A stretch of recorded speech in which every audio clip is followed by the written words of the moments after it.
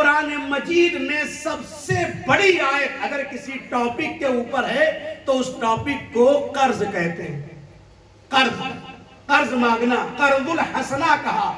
وَمَنْ يُقْرِضُ اللَّهَ قَرْضًا حَسَنًا فَيُضَاعِفَهُ لَهُ أَضْعَافًا كَثِيرًا. کثیر کا لفظ نہیں ہے، اضعافاً کثیرہ. اللہ کے راستے میں اگر تم نے قرض دے دیا نا تو اللہ تمہارے قرض کو اتنا پلٹائے گا کہ وہ اضعاف کثیر میں بدل جائے گا. لیکن اسلام نے کیا کہا ہے، میں بھی اپنے موضوع پہ آنا چاہتا ہوں.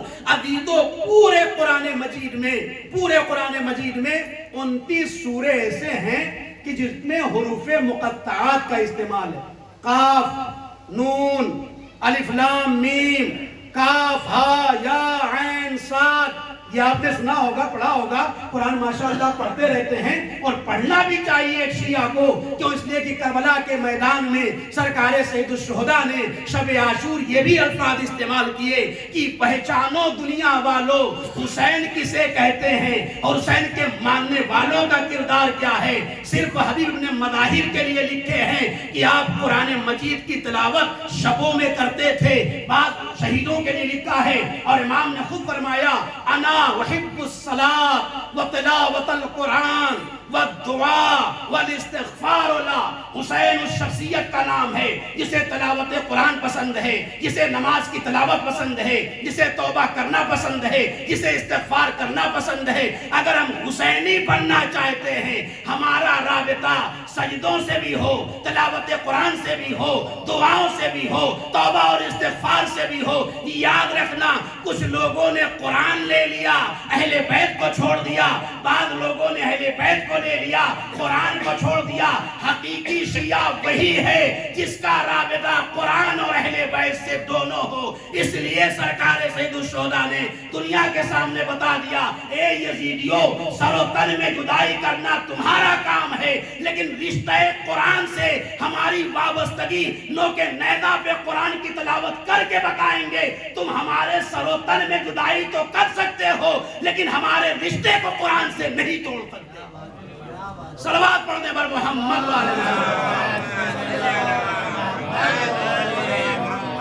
ایک اور بلند آواز سے صلوات پڑھنے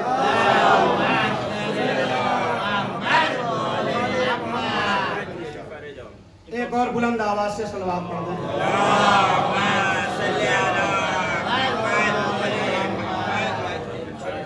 ایک اور بلند آواز سے صلوات پڑھنے.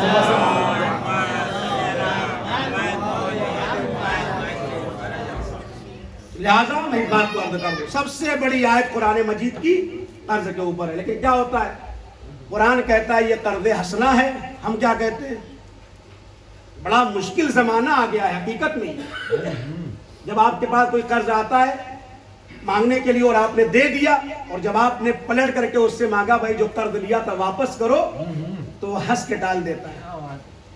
اس کا نام رکھ دیا ہے قرض حسنہ، ہنسنے والا قرض. اور جو کر رہے ہیں کہ واقعا ایسا ہی ہے. بہت لوگ گھبراتے ہیں.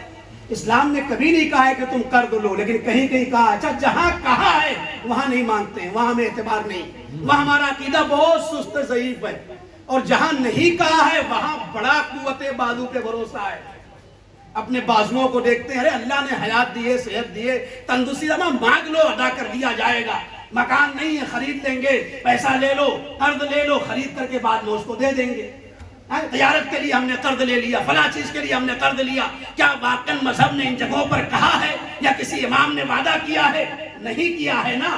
لیکن جہاں امام نے قرض کے لیے کہا ہے کہ میں ضامن ہوں، تم قرض لو اور اس کام کو کرو، تمہاری ذمہ داری نہیں ہے، میں اسی سال فی سنۃ واحدہ تمہارے قرض کو نہیں پلٹاؤں گا، اس سے زیادہ اضافاً کثیرہ پلٹاؤں گا. وہاں ہم سوچتے ہیں پتہ نہیں دے پائیں گے یا نہیں دے پائیں گے.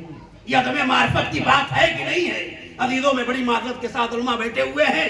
یہ مولانا لوگ کیوں آپس میں لڑتے ہیں؟ یہ لڑنے کی کیا وجہ ہے؟ یہ چونچ کیوں لڑاتے ہیں ہماری صنف کو لے؟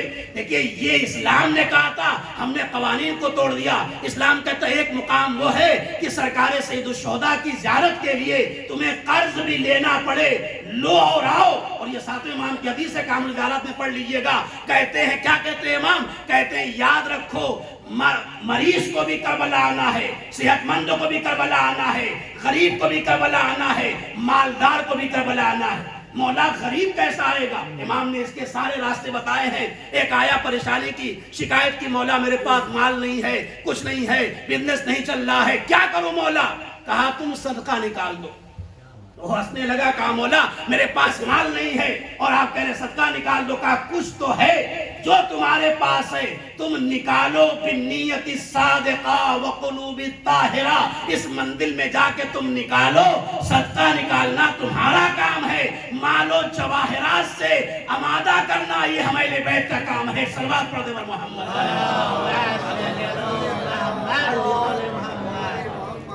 ایک اور بلند آواز سے صلوات پڑھ دے.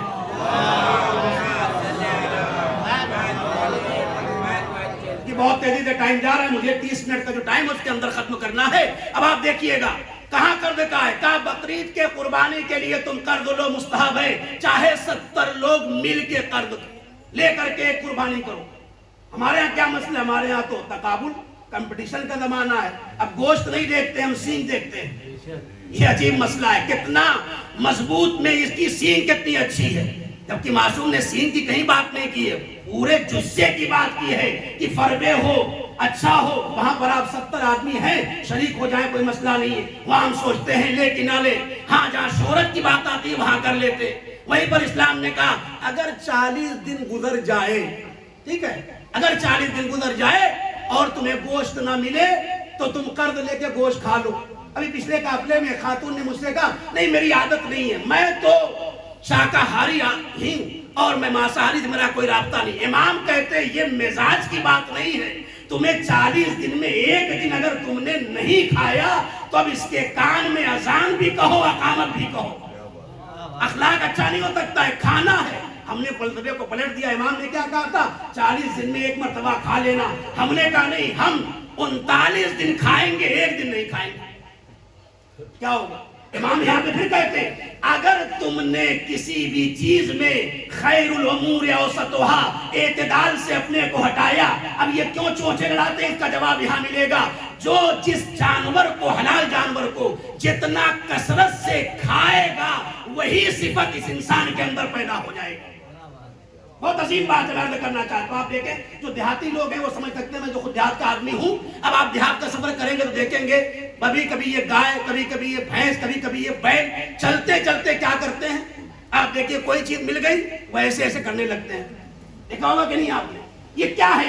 یہ ان کی صفت ہے، ان کے اندر ایک خصلت ہے، ان کا یہ کامی ہے. اب جو انسان زیادہ تر، مرغوں کو بھی آپ دیکھیے، اگر آپ نے دیکھا ہوگا آپس میں چونچ لڑاتے ہیں. 2 مرغے مل گئے تو آپس میں چونچ لاتے ہیں.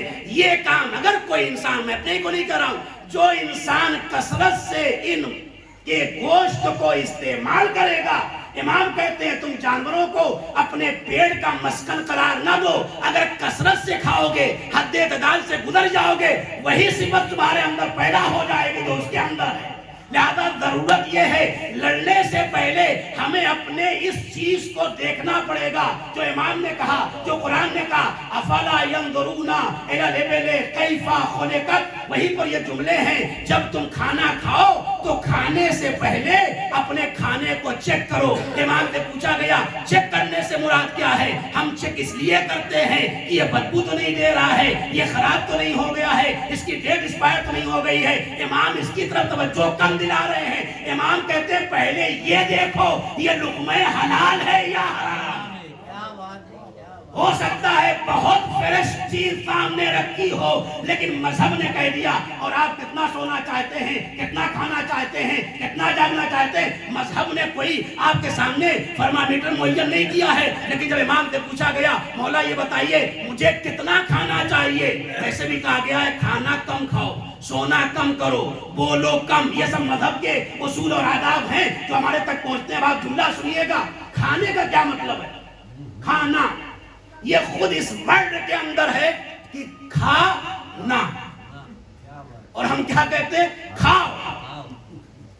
ایک ورڈ ہے، اس کا مطلب کیا ہے؟ کھانا کا مطلب توقف ہے. جیسے کہا نا لا تقربوا الصلاۃ، نماز کے قریب نہ جاؤ. یا میں جملے کو بدل دوں، اٹھو اگر یہاں پہ سانس توڑ دیا مت بیٹھو، اس کا مطلب کیا ہوا؟ کھڑے ہو جاؤ. اور میں جملے کو اسی جملے کو کہہ رہا ہوں، اٹھو مت بیٹھو. کیا مطلب ہے؟ آپ کے سامنے ہے نا، ورڈ وہی ہے، صرف لفظ کے توقف سے معنی برعکس ہو جاتا ہے. یہ جو قرآن مجید میں کہا گیا ہے وقوف رموز یہ ہے، اس کا مطلب ہی اگر آیت کو جہاں سانس توڑنا ہے نہیں توڑا اور جہاں توڑنا نہیں تھا توڑ دیا تو معنی بدل جائیں گے. لا تقربوا الصلاۃ، نماز کے قریب نہ جاؤ. بھلا مذہب اور اسلام اور قرآن نماز کو روک سکتا ہے؟ نماز سے روک سکتا ہے؟ کہا نہیں، نماز سے تو نہیں روک سکتا ہے. مولا کہنا کیا چاہتے ہیں؟ وَأَنْتُمْ سُکارا، جب تم مدہوش ہو تو نماز کے قریب نہ جاؤ. لوگ کہتے ہیں مدہوش سے مراد شراب ہے. نہیں، امام سے پوچھا کہا مدہوشی سے مراد کیا ہے؟ کہا مدہوشی سے مراد صرف شراب پینے والا نشیڑی نہیں ہوتا ہے، شراب پینے والا مست نہیں ہوتا ہے. امام فرماتے ہیں مولا کائنات ینبغی للعاقل، عاقل کے لیے مناسب یہ ہے وہ ان مستیوں سے اپنے آپ کو بچائے. مولا کون سی مستی؟ سکرت المال، مال کی بھی مستی ہوتی ہے. توجہ چاہتا ہوں، جب مال کی مستی ہو لا تقربوا الصلاۃ، نماز کے قریب نہ جانا. مولا دوسری مستی کیا ہے؟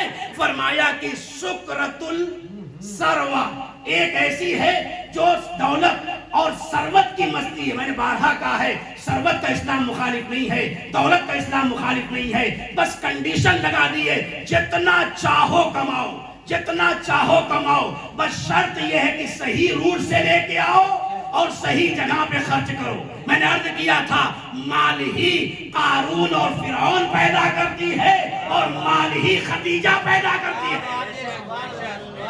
اس کے اندر کوئی مذہب نے منع نہیں کیا. مولا کتنا سوئے؟ کہا دیکھو جتنا چاہو سو، بس ایک بات کا یاد رکھنا، کوئی واجب دینی فریضہ ترک نہ ہو، جتنا چاہے نہ سونا. اب جن کو احساسیوں کا ذمہ دار ہے احساس کا، وہ کبھی نہیں جلدی سوئے گا. ذمہ داری صرف بزنس نہیں ہے، توجہ چاہتا ہوں، ہر طرح کی ذمہ داری ہے. اگر بچہ رو رہا ہے اور ماں تھک چکی ہے اس کو سنبھالتے سنبھالتے، تو یہاں پر اب سونا آپ کے لیے صحیح نہیں ہے. احساس ذمہ داری کرو، جتنا چاہو سو، بس یاد رکھنا کوئی دینی فریضہ ترک نہ ہو. ایک بات، مولا کتنا کھاؤں؟ کہا جتنا چاہو کھاؤ. ابھی تو لوگ ماشاءاللہ کھاتے پیتے آئے ہیں، موقف لگے ہوئے تھے، ساری چیزیں فراہم تھی، مہیا تھی. کچھ لوگوں نے واقع نہیں بھی کھایا ہوگا، کچھ نے کم کچھ نے زیادہ. کوئی انکار نہیں ہے، مذہب کہتا ہے تمہارا اختیار ہے، ہمیں تمہارے لیے ساری چیزوں کو مباح قرار دیا. قرآن کہتا ہے وَحَلَّ اللَّهُ الطَّيِّبَاتِ، تمام چیزوں کو تمہارے لیے ہم نے طیبات کو مباح قرار دیا ہے. کھاتے رہو پیتے رہو، بس یاد رکھنا اتنا چیک کرتے رہنا کون سا حرام ہے کون سا حلال ہے. جہاں حرام آئے اسے چھوڑ دینا، جہاں حلال آئے اسے کھا لینا. یہ دو بات ہو گئی. مولا کتنا بولے، کتنا بولنا چاہیے. نہ ہر جگہ بولنا ہنر ہے، توجہ چاہتا ہوں، نہ ہر جگہ بولنا ہنر ہے اور نہ ہر جگہ خاموشی ہنر ہے. کہا کتنا بولے؟ کہا دیکھو جب چاہنا جتنا چاہنا بولنا، بس یاد رکھنا صداقت کا دامن ہاتھ سے نہ چھوٹے، چھوٹ نہ ہو تو بولتے رہنا. صلوات پڑھتے پر محمد والے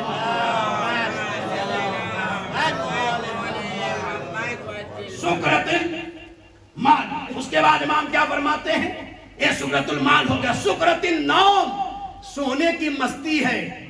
نماز صبح کے لیے اٹھ جانا یہ کمال کردار ہے. اچھا بہت لوگ ہوتے ہیں اتفاقی ہو گیا، میری نماز قضا ہو گئی. اتفاقی نہیں، اللہ کے یہاں کہا مذہب نے کہا چیک کرو اور ان آیتوں کو پڑھ کے سو. انی انا بشر مثلکم یوحا، یہ فرشتوں کی ڈیوٹی ہے، آپ کو جگائیں گی. روایات میں امام کہتے جو اس آیت کو پڑھ کے سوئے گا ناممکن ہے کہ اس کو جگایا نہ جائے. یہ اور بات ہے، شیطان 2-3 مرتبہ پلٹ کے آتا ہے. ایک بار کہتا ہے گھڑی دیکھا کہ ابھی تو 1.5 گھنٹے کا ٹائم ہے، تھوڑا سا آرام کر لے اس کے بعد اٹھ جانا. یہ سب شیطانی اس وساط یوسوس فی صدور الناس من الجنۃ والناس. اب یہ کوئی بھی ہو سکتا ہے مذہب میں، لہذا مذہب نے یہاں پر روک دیا نہیں. پہلی صدائے آواز کو سننے کے بعد جو آنکھ کھل گئی ہے، جو فرشتوں نے بیدار کیا ہے، اٹھ جانا. تو سکرت النوم، سکرت المال، یہ 2 طرح کا مدوشی ہوئی. اس کے بعد امام نے فرمایا تیسری مدوشی کیا ہے، مستی کیا ہے؟ فرمایا سکرت الجاہ، منصب کی مستی. یہ کربلا کا واقعہ جو اس ملعون نے عمر سعد نے اپنے خون اپنے ہاتھوں کو سرکار سید الشہداء کے خون سے رنگین کیا، یہ کیا تھا؟ یہ شکرۃ الجاہ تھا، منصب کے لیے مجھے رائے کی حکومت ملنے والی ہے۔ یہ ابن ملجم مولا کا شروع میں دوست تھا، کوئی عورت کے پیچھے مرا، کوئی جا کر کے واسلے جہنم مال کے پیچھے گیا۔ یہ زبیر ابن عوام کون تھا؟ یہ مولا کائنات کے ہمیشہ ساتھ رہا اور خاص طریقے سے ثقیفہ میں زبردست مولا کائنات کی حمایت کی، لیکن جب مولا کائنات کہ اس ملعونوں کی حکومتیں آئیں، ان لوگوں نے اس کا وظیفہ، اس کا الرشف اس کو بڑھا دیا اور بہت زیادہ اس کو ملتا رہا تو بڑا خوش ہوا، اور جب مولا حکومت پہ آئے تو اس کا حق گھٹایا، کہا جو تمہارا حق ہے اتنا ہی ملے گا، حق سے زیادہ ہم دینے والے نہیں ہیں۔ اب یہاں سے مخالف ہو گیا۔ آپ دیکھیں جس نے جگہ جگہ امیر المومنین کا ساتھ دیا ہے اسے زبیر بن عوام کہتے ہیں، لیکن صرف ایک وظیفے کی بنیاد پر جس نے امیر المومنین کو چھوڑ دیا اسی کو زبیر کہتے ہیں۔ کہا یہ بھی شکرہ ہے، کبھی شکرۃ المال ہے، کبھی شکرۃ الجاہ ہے، کبھی شکرۃ المال ہے۔ یہ سارے مستیوں کو ہٹا دو، پھر مصلی عبادت پر آ جاؤ، ہم نماز کو معراج بنا دیں گے۔ صلوات پڑھ دے پر محمد بس عزیزو وقت تمام ہو گیا۔ آخری واقعہ اور مسائل کی طرف میں آنا چاہتا ہوں، بلند آواز سے صلوات پڑھ دیں۔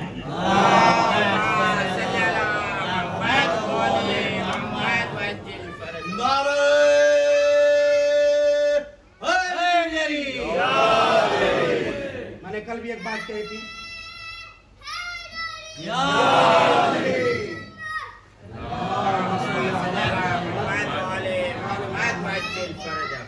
لبیک یا حسین، بلند آواز سے صلوات پڑھ دیں۔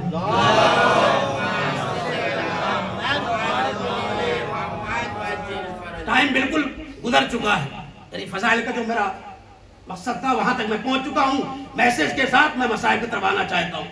کل بھی کہا تھا صلوات میں کوتاہی نہ کریں، آپ ون وے ذاکری نہیں ہوتی ہے، آپ چاہتے ہیں میں بھی ذاکر بن جاؤں تو یہ صلوات اور نعروں سے بڑھ کر ذکر اہل بیت اور کیا ہے، لہذا آپ بھی ذاکر اہل بیت میں شامل ہو جائیں گے جب آپ صلوات کو پڑھیں گے۔ بچے کی آواز دھیمی ہے لیکن اس کی آواز بظاہر ہم سارے مجموع کو دیکھتے ہوئے، جو بھی بچے یہاں پر نعرہ لگا رہے ہیں ان کی آواز ہماری آوازوں پر بھاری ہے۔ ہمیں چاہیے کہ جس انداز سے نعرے ہیں اسی انداز سے ہم جواب دیں۔ لبیک یا حسین، لبیک یا حسین، صلوات بر محمد والے محمد۔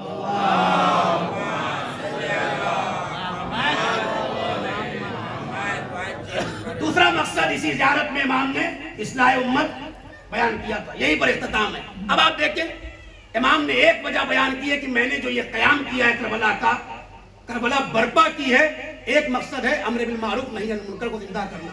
ایک بیماری ہمارے سماج میں یہ بھی آ گئی، وہ بیماری کیا ہے؟ ہم سمجھتے ہیں ساری ٹھیکیداری مولانا لوگوں کی ہے۔ اچھا مولانا لوگ بھی مصلحت پسند ہو گئے، جیسے پہلے درباری علماء ہوتے تھے بعد ویسے ہی ہو گئے۔ ایک بڑی مشکل ہے یہ، امر بالمعروف کی ذمہ داری علماء کی نہیں ہے۔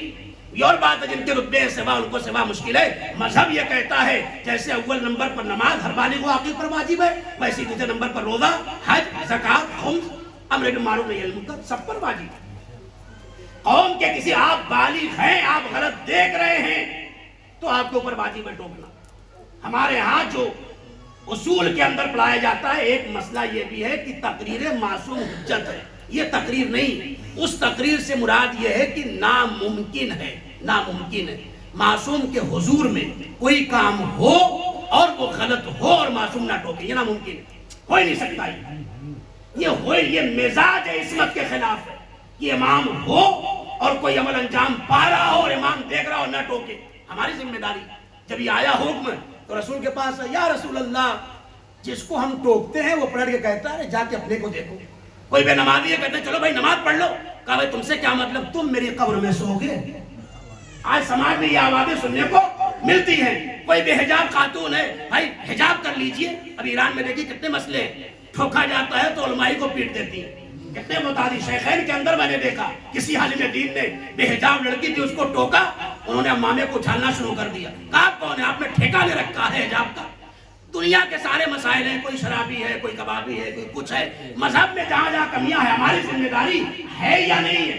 اگر میں بالغ ہوں عاقل ہوں جیسے نماز واجب ہے ہاں کچھ شرائط ہے تاثیر کا امکان ہو اور بہت سارے شرائط کنڈیشن ہے میں اس کو نہیں انکار کر سکتا ہوں لیکن واجب ہے ہر بالغ و عاقل کے اوپر کہ غلطی کو دیکھے تو اس کو ٹوکے اور سمجھائے اور آرام سے اس کو کہے ہاں عزت و آبرو کو نہ لوٹے آرام سے مسئلہ سے جو طریقہ تبلیغ ہے وجادلہم بالحسن قرآن نے پورا آیت کو پیش کیا ہے اس کے مطابق اس کو سمجھا دے نہیں سمجھائیں گے تو آپ بھی گنہگار ہیں آئے رسول کے پاس مولا ہم ٹوکتے ہیں تو یہ چڑھ جاتا ہے یا رسول اللہ نماز پڑھی ہم نے ساری چیزیں ٹھیک ہے یہ جو امر معروف کا فریضہ ہے نا آپ اس کو اٹھوا لیجیے اللہ سے کہیے اس کو لڑائی جھگڑا کا ماحول بن جاتا ہے اس سے جس کو ٹوکو تو سینے پہ چڑھا جا رہا ہے ہم کیسے تبلیغ کریں کہا اچھا یہ بتاؤ تم لوگ اچھا یہ سب جاہل تھے پڑھے لکھے نہیں تھے کہا کشتی کا سفر کیا کہاں کیا کہا اگر تم 10 لوگ جو آئے ہو کشتی پہ سوار ہو اور یہ کشتی دریا میں پہنچ جائے اور جب بیچوں بیچ دریا کے پہنچ جائے اور سیلاب آ جائے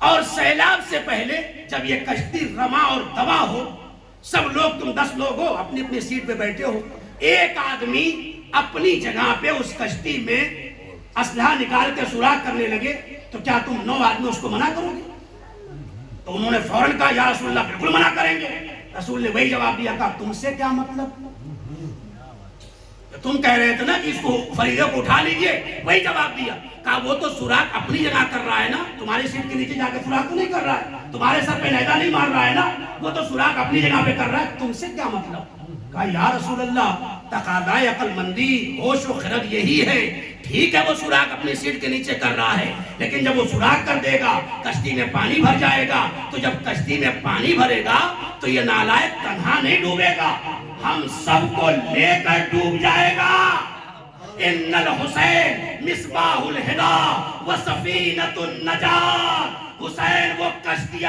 نجات ہے جس پہ جو آ گیا وہ سوار ہو گیا اے شیعو اس کشتی حسین میں سوار ہونے کے بعد اب گناہوں سے سوراخ نہ کر دینا صلوات پڑھ دے بر محمد والے محمد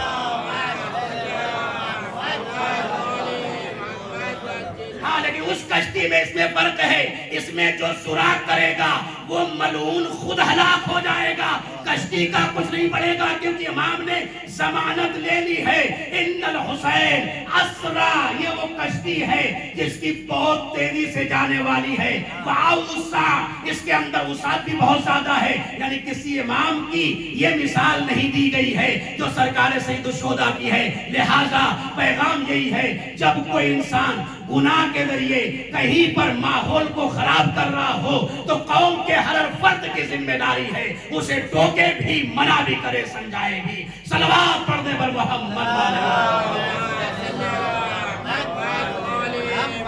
ایک اور صلوات پڑھ دے بر محمد والے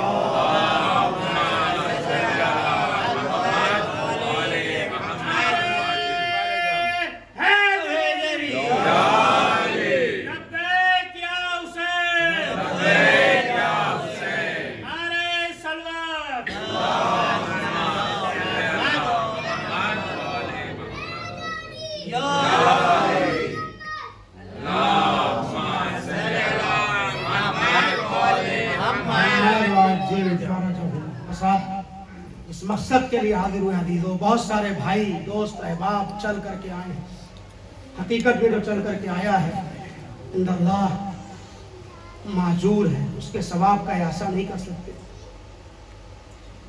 لیکن میں نے عرض کیا تھا جو چلنے والے ہیں وہ کبھی کبھی اس امام کے بارے میں غور کریں آپ آئے تو آپ کو چابی مل گئی کمرے میں آئے فریش ہو گئے کھانا کھا لیا 1 دن کا سفر کیا 3 دن کا سفر کیا نہ 2 دن کا سفر کیا نہ آپ مقاتل کو پڑھیے 11 محرم سے جو امام نکلے ہیں اس سے پہلے 7 محرم سے پانی بھرتا ہے میرا سلام ہو امام سجاد کے ان آبلوں پر کہ جو راہ کوفہ اور شام میں امام چلتے تھے بعض مقاتل میں لکھا ہے کہ امام جب کھڑے ہوتے تھے تو بیڑیوں سے خون رستا تھا بس مجھے طولانی مسائل نہیں پڑھنا دی تو جہاں آوازیں گریا بلند ہو جائے گی میں مسائل کو تمام کر دوں گا عزادارو یہ کربلا